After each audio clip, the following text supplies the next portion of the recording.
105.3 Radyo Bandera, inyong maaasahan sa news and public service. Ito ang bagong radyo ng sambayanang Pilipino. Radyo Bandera. Tahanan ng mga balitang totoo, musikang bago at may serbisyo publikong taos sa puso. 105.3 Radyo Bandera. Iwawagayway ang bandera ng balayang pamamahayag. Oras Pilipinas, ganap na pong alas 8:36 ng umaga. Radyo Bandera, Kuskus, Bandera, Kuskus, Bandera. Maghahatid ng impormasyon at mga nagbabagang balita. Tatalakay sa mga usaping pambaya sa ilalim ng nag-iisang bandera ng Republika ng Pilipinas. Ito ang programa maglalahad ng katotohanan. Kukuskusin, babatikusin ang mga pasaway sa gobyerno at sa ating lipunan. Kuskus, Bandera, Kuskus, Bandera. Sandigan ng mamamayan, kakampi ng mga ina. Kuskus, Bandera, Kuskus, Bandera. Natatanging programa sa radyo na nabubuhay sa maalamat na kasabihan ni Attorney Ruben Arcanoy. Ang lungsod na nasayo, maoy makahatag kusog sa demokrasya. Apan ang lungsod nga mapasagaron, maoy makapukan sa atong kagawasan. Kuskus, Bandera! Kuskus, Bandera! At ngayon, narito ang inyong anchorman.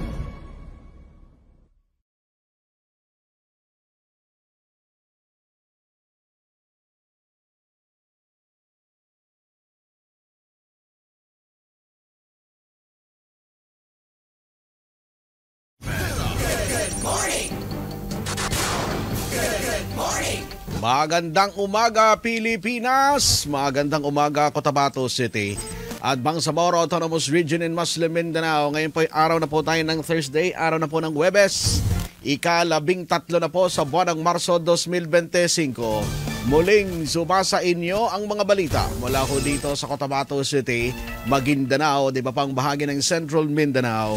Ihahatid po namin ang live mula dito sa Bandera News Center sa lungsod ng Cotabato. Sa bayan din po tayong napapanood sa inyong telebisyon sa Bandera News TV, Channel 33 at Channel 4 ng Maguindanao Sky Cable at live din po tayo ngayon sa Facebook page ng Bandera News TV Cotabato. Ako po ang inyong tagapagbalita, Jasper Acosta. At dahil po sa matinding init ng panahon na inaasahan pong aabot sa 42 degrees Celsius ang temperatura sa Cotabato City, napagkasunduan po ng Cotabato City Government at ang Cotabato City Schools Division Office na suspendido, ikansela ang face-to-face classes ng K-12. Both public at private schools ngayong araw ng Thursday, araw ng Huwebes sa Cotabato City.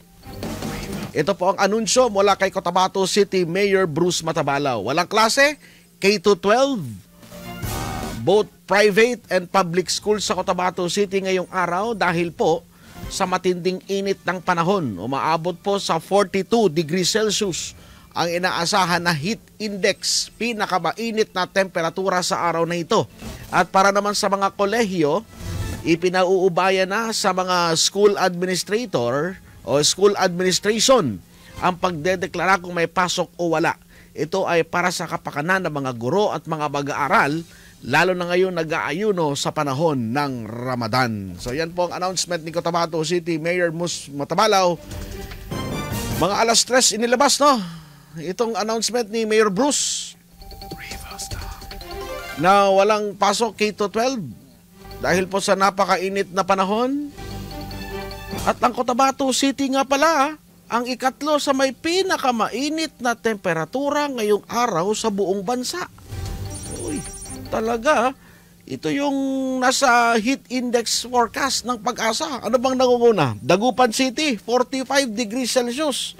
At sinusundan ng Virac sa Catanduanes, ganun din, pareho sa Cotabato City na 42 degrees Celsius. Talagang ito yung top 3 na may pinakamainit na panahon sa araw na ito. Dagupan, Virac, Catanduanes. Yung Dagupan nga pala sa nasa Pangasinan. At itong Cotabato City, nasa area po yan ng Maguindanao. So anong dapat gawin?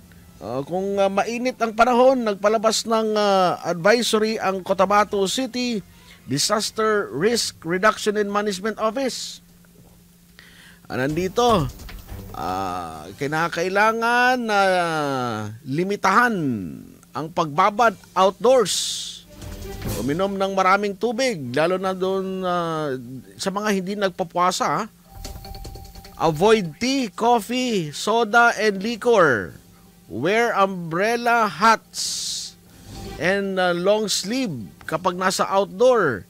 Schedule heavy duty activities for the beginning or end of the day when it's cooler. Ang symptoms kapag mababad ng matinding init, sweating heavily, exhaustion or fatigue, dizziness or light headache, magkakaroon ng weak but fast pulse, feeling of nausea and vomiting. So kinakailangan natin maiwasan ito At yung mga prevention na sinabi ko kanina, yun ang mga dapat gawin natin para makaiwas tayo sa posible na maidudulot ng heat stroke at iba pang uri ng karamdaman o peligro na maidudulot sa matinding init ng panahon.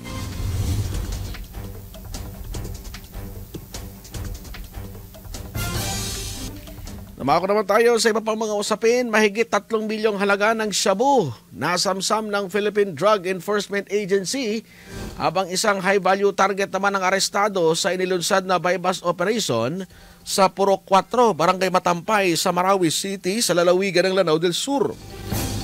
Base sa report ng PIDEA, kinilala ang inaresto na suspect na si alias Angko, 35 anyos, na matagal ng target ng otoridad dahil kilala o muna ito sa bentahan ng illegal na droga sa Marawi City at kalapit na mga lugar. Nakuha sa posisyon ng suspect ang 5 plastic sachet na naglalaman ng shabu na nagkakahalaga ng 3.4 million pesos, identification card, isang motorsiklo na pinaniniwalaan nito ginagamit sa transaksyon, at kasama rin ho na bawi ang ang ginamit ho na buy-bust money. Maharap ang suspect sa kasong paglabag sa Republic Act 9165, itong Comprehensive Dangerous Drugs Act of 2002. Kuskus Bandera. Samantala, Abdul Rauf Sami Gambar Makakuwa, formal na pong nanumpa sa harapan ni Pangulong Bongbong Marcos bilang bagong interim chief minister ng Bangsamoro government.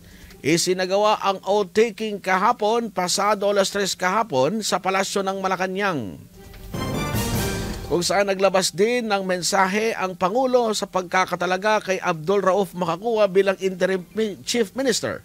And narito ang pahayag ng Pangulo, and unquote, "We look forward for the interim chief minister leading the Bangsamoro Transition Authority in building on the progress we have made in BARM. His leadership comes to a crucial time as we prepare for the region's first parliamentary elections, ensuring smooth transition and stronger future for the Bangsamoro people."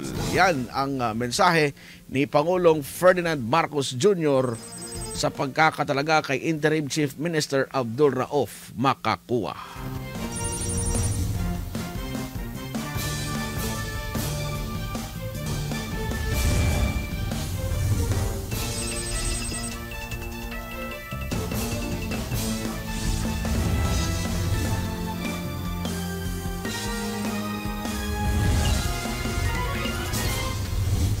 Samantala, si Maguindanao del Sur Vice Governor Nath Mintimbang ay nagpaabot din po ng pagbati sa pagkakatalaga kay Interim Chief Minister Abdul Rauf Makakuwa. And narito ang mensahe ni Vice Governor Nath Mintimbang: "Alhamdulillah and mabruk on your appointment as the Chief Minister of the Bangsamoro government. We extend our warmest congratulations to Governor Abdul Rauf Sami Gambar Makakuwa on his appointment as the Chief Minister of the Bangsamoro government. This remarkable achievement is not just a personal milestone, but also an important step in ensuring the continuity of the peace process and the region's progress. Your exemplary leadership, unwavering dedication, and strong commitment to the welfare of our communities have prepared you for this esteemed role. As you take on this responsibility, we are confident that your vision for sustainable development, lasting peace, and inclusive growth will be reflected in the achievement as the Chief Minister. May your leadership strengthen the foundation of peace and drive an outgoing progress of more united, prosperous Bangsamoro." So yan ang mensahe ni Maguindanao del Sur Vice Governor Nath Midtimbang.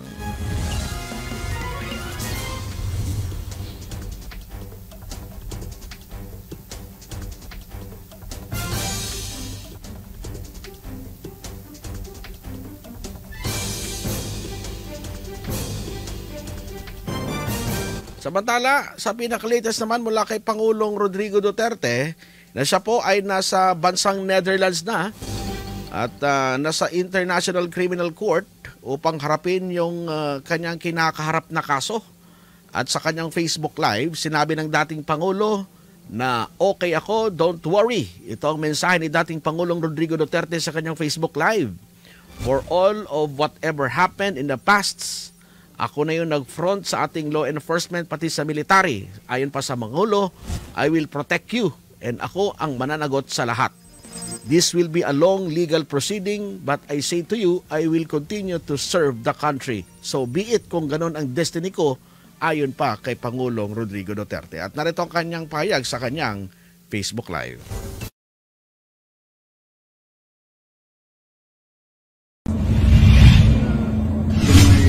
Countrymen, just to give you the current situation. I am about to land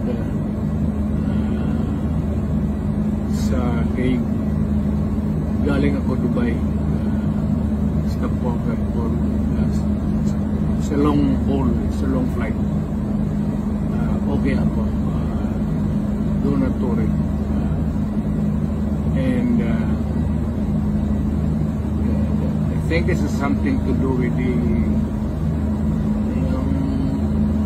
law and order noon. At sinasabi ko naman sa mga pulis, military na trabaho kayo at ako ang managot. So ito na nga. For all of the whatever happened in the past, ako na yung nag-front sa ating law enforcement at military. Sinabi ko na I will protect you and I will ako ang managot sa lahat. Will be a long legal proceedings. But I say to you, I will continue to serve my country and so be it. Kung ganun ang destiny ko. Salamat.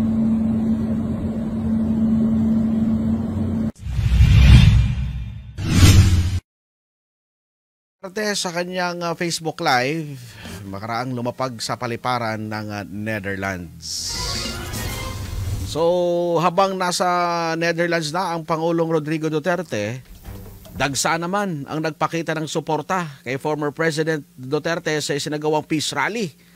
Sa iba't ibang lugar ito, sa Kidapawan City, sa Midsayap, North Cotabato, sa Tacurong City at iba pang mga lugar kung saan libo-libo nating kababayan ang nagtipon-tipon. At meron pang komanta na ang bayan kong Pilipinas handog sa dating Pangulong Duterte, nag-candle lighting ceremony at nagbigay din ng kanilang mensahe ng pagsuporta sa dating Pangulo. Naging emosyonal ang mga supporters ni Pangulong Duterte sa mga pagtitipon sa iba't ibang lugar sa bansa at hindi nila maiwasan na umiyak dahil sa sitwasyon ngayon ng dating Pangulo na nasa International Criminal Courts.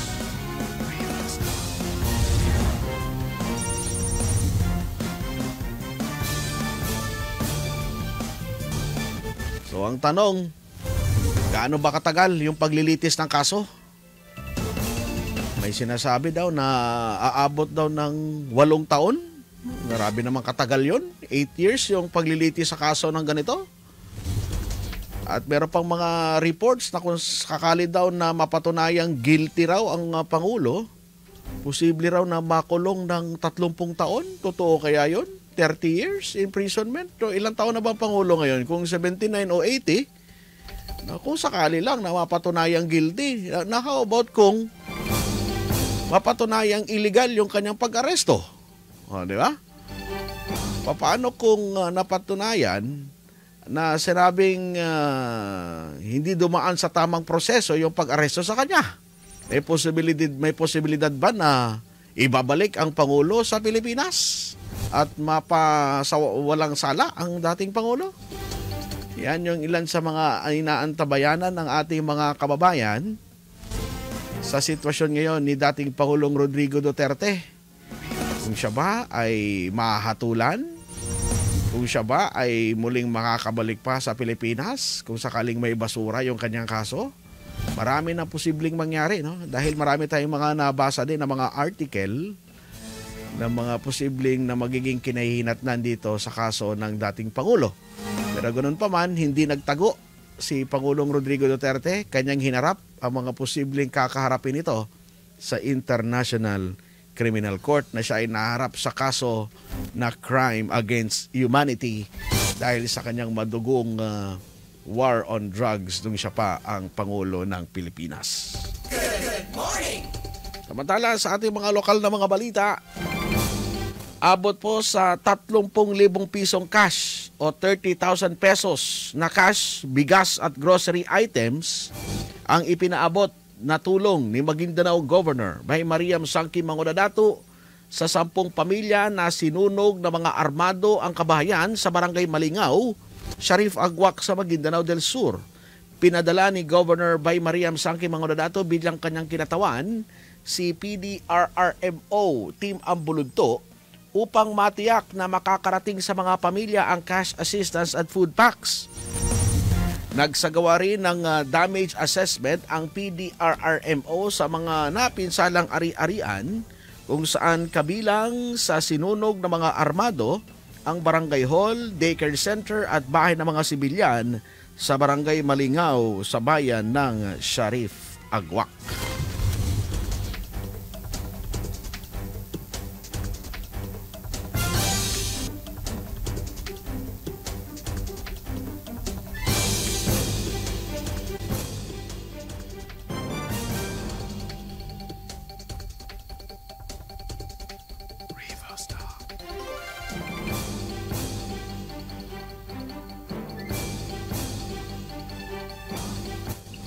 At kaugnay ng balitang ito, makakapanayan po natin ang ating PDRRMO ng Maguindanao, Team Ambuludto. Kamustahin natin ang kanyang ginawang assessment kahapon dyan sa Barangay Malingaw, sa bayan ng Sharif Agwak sa Maguindanao del Sur, kasabay ng kanyang pamamahagi ng financial assistance ng bigas at ng food packs dito ho sa mga pamilya. Sir Team, magandang umaga ho sa inyo. Jasper Acosta, good morning. Assalamualaikum, Jas, at magandang umaga sa ating mga tagapakinig. Sir, kamusta na po ang sitwasyon doon sa Barangay Malingaw, Sharif Agwak sa iyong pagtungo doon kahapon? Yes, sir, no? Kahapon nga, upon the orders of our good governor, Governor Baymariam Sangki Mangudadato, ay tinungo natin uli,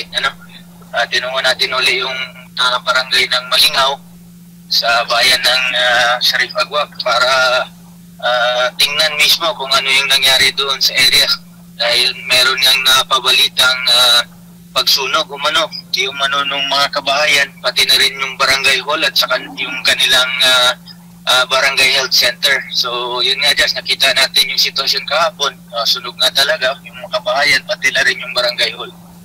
So nasaan na yung mga residenteng nasunugan at ano po yung mga ipinaabot na tulong ng provincial government? Yes, sir, just no. Yung mga kababayan natin na nasunugan ay pansamantalang nakikitira doon sa kanilang mga kapitbahay within the barangay din. Yung iba naman ay nandoon sa barangay Tapikan kasi magkatabi lang yung barangay Tapikan and barangay Malingaw. So nung nakaraang araw, just ay hanggang ang pinunta ng team ay hanggang barangay Tapikan lang kasi may military clearing operations pa doon sa Malingaw. So doon sa Tapikan, namahagi yung ating GAD Focal Coordinator, no, sa katauhan ni Ma'am ay Balay Mandalaten, mahagi tayo ng free iftar with sajyadan or yung mga prayer mats, kasi alam natin na during this month of Ramadan nagsisimba ng tarawih yung ating mga kababayan paggabi. So nagpakain tayo doon, nagpakain doon sa area yung mga kababayan natin na nasa evacuation center, kasi yung covered court doon sila nag-evacuate. So doon tayo nag-held ng free iftar and yun yung sajyadan. So yesterday, gaya nga nang nasabi ko, with the orders of the good governor, pumunta tayo doon sa area, nagdala tayo ng financial assistance, no? So meron siyang ibinigay na 30,000 per household na nasunugan, and 25 kilos ng premium rice, and isang balde ng grocery. May mga dilata, merong mga gatas, may kape at iba pang groceries, just. So ilang pamilya ho lahat yung nasa evacuation center, Sir Tim?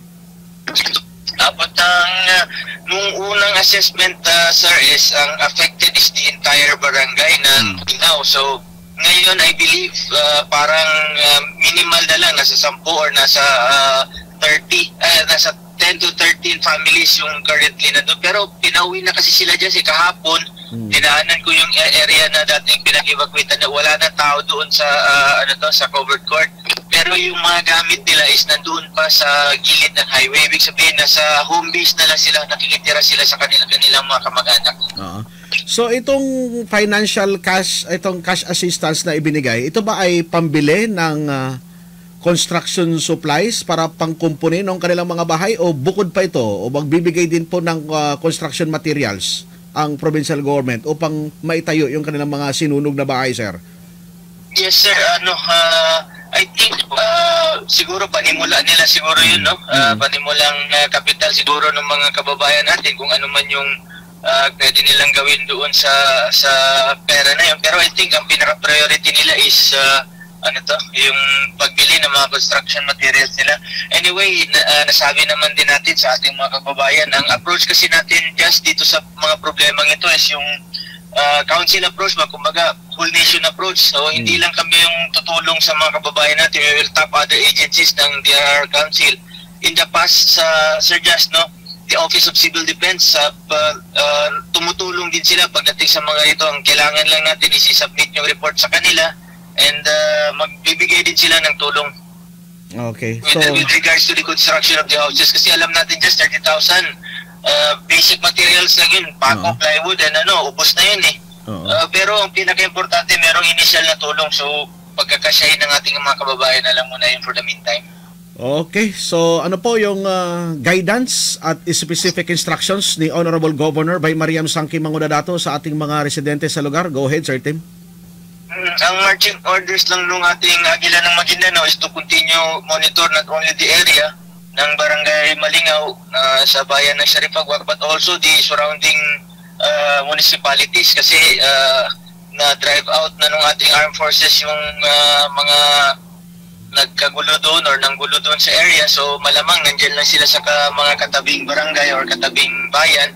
So yun yung iniiwasan ng buting gobernador natin na lumaki pa yung problema, at saka madami pang civilian ang madamay during this holy month of Ramadan, kasi burden na burden sa mga kababayan natin yung pag-evacuate, ma-display sila lalong-lalo na during this time of Ramadan, na imbes kinugugol nila yon sa kanilang pag-ayo, no, pagsisimba sa Allah subhanahu wa ta'ala, natatapyasan pa yung oras nila sa pag-evacuate nila dahil nga dito sa mga kaguluhan.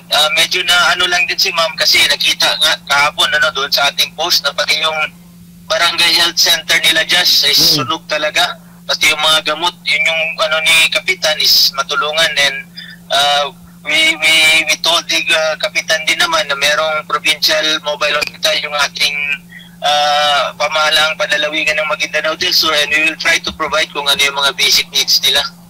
Okay. So, yun lamang, Sir Tim. At meron maliban dito, no? Maliban sa usapin na ito, ngayong araw din, sa mga previous days, napakainit ng panahon, Sir Tim.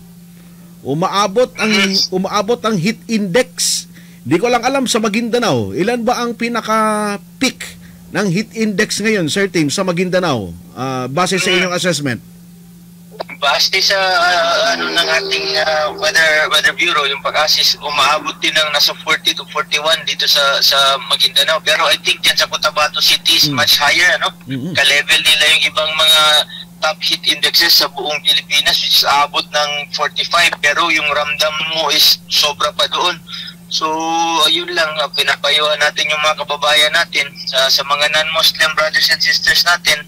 Pwede tayong uminom during the day. Yung mga non-Muslims natin, pwede tayong uminom to hydrate. Sa ating mga kababayan naman ng mga Muslim na nag-aayuno, iwasan lang po natin lumabas during yung pinakamainit, no? Which is magsimula yan ng alas 9 hanggang alas 4 ng hapon. Kung wala rin tayong ganun ka-importanteng gagawin or maiiwasan, bahay na lang po tayo sa mga masilong na lugar. And pwede din naman tayong pag sobrang init na, kumuha po tayo ng basang towel or ano, paipuna sa ating katawan para mabawasan po yung ating pagpapawis that would cause dehydration sa ating katawan. Paano ba may paliwanag ito, Sir Tim? Pag 42 degrees Celsius ang heat index, ibig sabihin pati yung hampas ng hangin mainit din, Sir Tim? Yun yung isang Sir Justo, yung nagpapataas ng nararamdaman natin. Pag sinabi kasi nating heat index, pwede naman akong i-correct ng ating mga weather experts.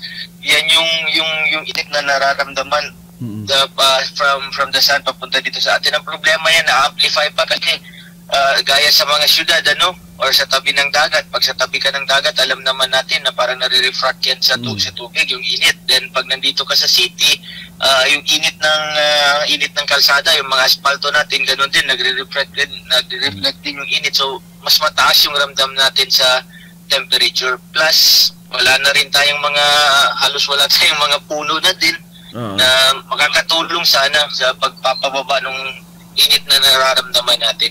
So anong maaring maidulot na peligro nito sa ating mga kababayan? Kung hindi tayo mag-iingat dito sa matinding init ng panahon, anong peligro ang maidudulot nito, Sir Tim? Yes, sir. Ang pinaka-immediate concern talaga natin dito is yung heat stroke, or yung dehydration. Pag sinabi kasi natin heat stroke, sir, pwedeng mag-cause yan ng heart attack, pagka-collapse nung isang individual kasi nga sa sobrang init yung katawan ng tao, sir, you will go into shock ba? Hindi kakayanin ng tao, so hindi kakayanin ng katawan ng tao, so yung major parts ng kanyang katawan, specifically yung heart, may go into shock kasi to battle kung ano yung nararamdaman ng katawan niya. So pinaka-the best talaga dyan, sir, is to cool down the body. Nga, pwedeng maligo, punas ng towel, pero wag yung paggaling ka sa init, wag po natin gagawin na biglaan tayong papasok sa ibang temperature. Galing ka sa mainit tapos bigla kang papasok sa aircon, yun magkakaroon din po ng adverse effect sa katawan natin yun kasi masashock yung katawan natin.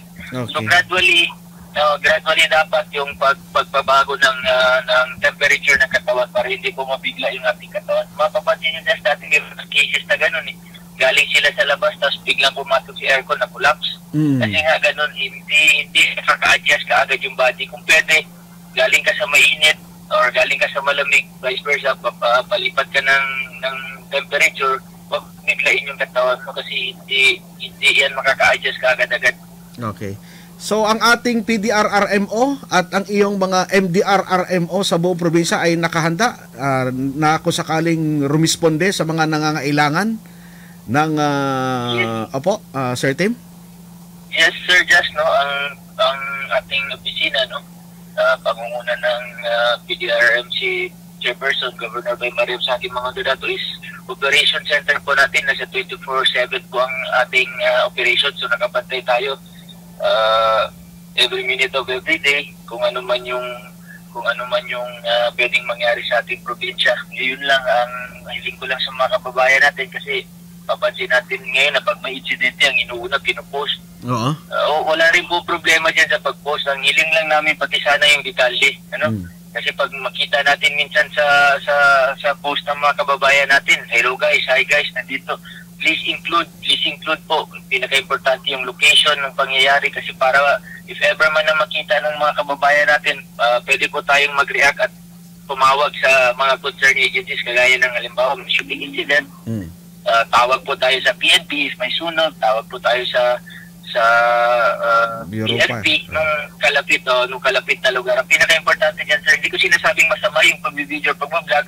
Please include lang po yung address. Include the address para alam natin kung saan tayo mag-responde. Kasi mahirap po yung inuulaan natin na may nasunog na ganito, ganyan. Hindi natin alam saan tayo pupunta o hindi natin alam ano yung tamang fire station na tatawagan natin kasi hindi natin alam yung detalye. Okay. So, yan siguro just yung ano natin sa mga kababayan natin. Okay. Correct details lang para yung tamang responde may ibigay po natin. Opo. Sir Tim, thank you very much sa iyong mga information na ibinahagi sa ating mga kababayan. Lalo na ngayon may init ang temperatura. Meron din po mga pangyayari dyan sa Malingaw, Sharif Agwak at iba pa na inyong minomonitor. Thank you po, Sir Tim, at more power sa Provincial Government ng Maguindanao del Sur. Yes, sir. Maraming salamat, Sir Jasper. Mabuhay po ang probinsya ng Maguindanao del Sur. Apo, yan po ang PDRRMO ng Maguindanao del Sur, Team Ambulodto, sa kanyang pahayag. Hinggil po dito sa ginawang relief efforts ng provincial government sa Barangay Malingaw, sa Sharif Agwak sa Maguindanao del Sur, kung saan binigyan ng financial assistance worth 30,000 pesos yung mga pamilyang sinunog yung mga kabahayan. Nakatanggap din po ng bigas at ng food packs. At dagdag sa ating mga balita, tuloy-tuloy din na pamahagi ni Mayor Dato Lester Sinsuat ng rice assistance ngayong buwan ng Ramadan sa kanyang mga residenteng nasasakupan sa Dato Odin Sinsuat, kung saan abot sa mahigit 1,000 na mga benepisyaryo mula sa Barangay Nikitan, Barangay Dato Piangyaman, Kinibaka, Sifaran, Bugawas, Siboto at Barangay Ambulodto ang nakatanggap ng tig-isang sakong bigas mula sa alkalde. Ang mga benepisyaryo ay kinabibilangan ng mga indigenous people, mga farmers, habal-habal driver, fish vendor, estudyante, PWD at senior citizen. Ilan lamang ang rice assistance program ng alkalde para sa kanyang nasasakupan ngayong buwan ng Ramadan at magpapatuloy ito sa mga susunod na mga araw. Ganap na pong 9:07 ng umaga sa ngalan po ng ating mga reporters, cameraman at technical side Ricky Madamba. Ako po ang inyong tagapagbalita, Jasper Acosta, na nag-iwan sa inyo ng magandang umaga po sa inyong lahat. Bandera News FM. Basta radyo, ibandera mo. Basta balita, basta musika, basta public service. 105.3 Radio Bandera, Cotabato City. Pilit tinatapatan, ngunit hindi mapantayan. 105.3 Basta radyo, ibandera mo.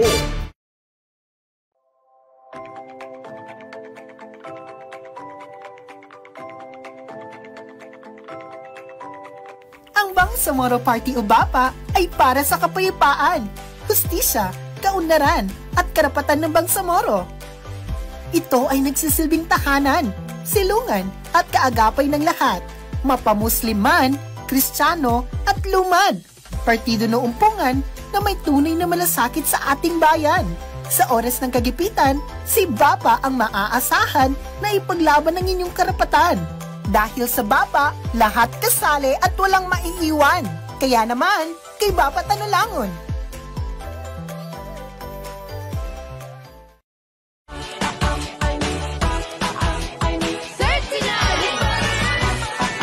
Ay may solusyon sa mataas na presyo. Ay may solusyon sa kawalang trabaho. Ako ay may solusyon. Ako ay may aksyon. Senator Amy Marcos po ay may solusyon. Amy pa rin sa Senado, number 39 sa balota.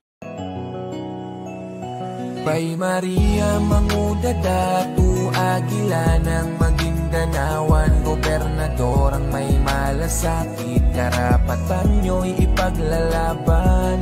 Ina na mapagmahal, handa kayong muling paglingkuran para sa kapayapaan at patuloy na pagbabago ng Maguindanao. Ina na mapagmahal, handa kayong muling paglingkuran para sa kapayapaan at patuloy na pagbabago ng Maguindanao. Wala tayong iiwanan tungo sa pag-unlad, tungo sa pagbabago ng probinsya ng Maguindanao.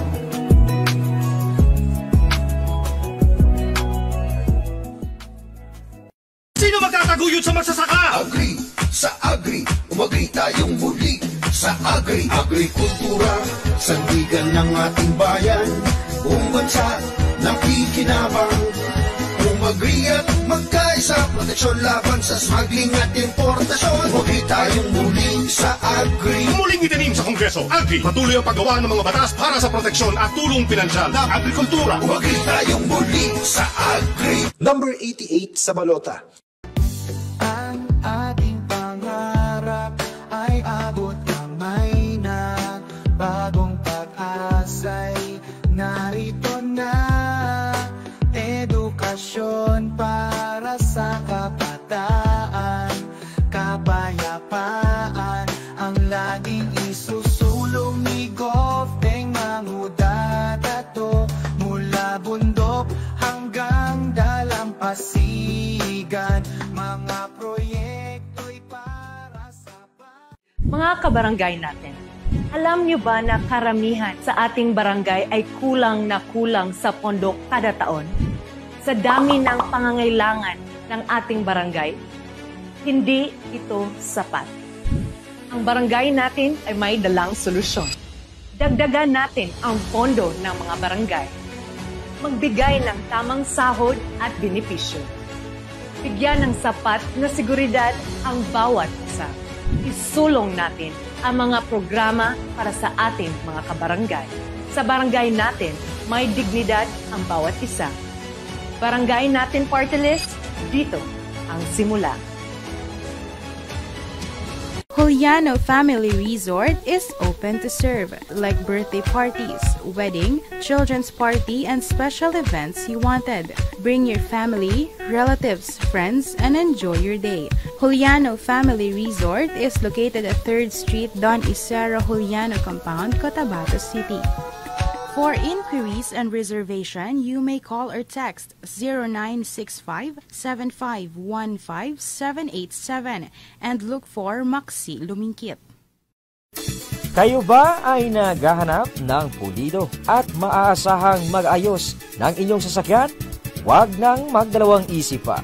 TVJ Engineering Works. Sila ay tumatanggap ng crankshaft grinding, engine block reboring, shape ring, engine block align boring, lat machining, electric and cold welding, engine overhauling, at marami pang iba.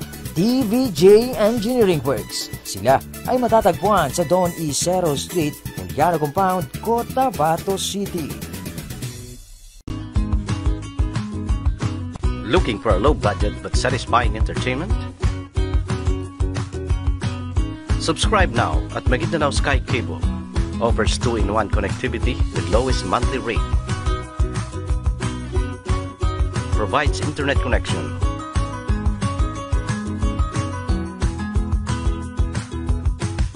With unlimited surfing and no data capping. Maguindanao Sky Cable also provides cable connection with many exciting channels to choose from. These are the easy steps to apply. All you have to do is fill out the application form, bring identification card in any proof of billing to avail the best offer ever. 400 pesos a month with 50 pesos discount for updated cable TV subscriber and 998 pesos for internet with pre-cable TV and unlimited surfing 24/7. Visit us at Maguindanao Sky Cable Office at Juliano Compound, Don Isero Street, Cotabato City, and Quezon Avenue. You may contact Cotabato City branch on their hotline numbers at 421-7084-86, or you may call or text at this globe number 0955-232-4871, or for smart users 0920-332-6846. And in Manga Street in front of 1404 RMFC Poblacion 1, Parang, Maguindanao. And in Parang, Maguindanao branch, their hotline number is 546-0009. For Sun users, contact 0942-156-4238. For the best choice in entertainment and affordable connection, choose Maguindanao Sky Cable. Hurry and get connected.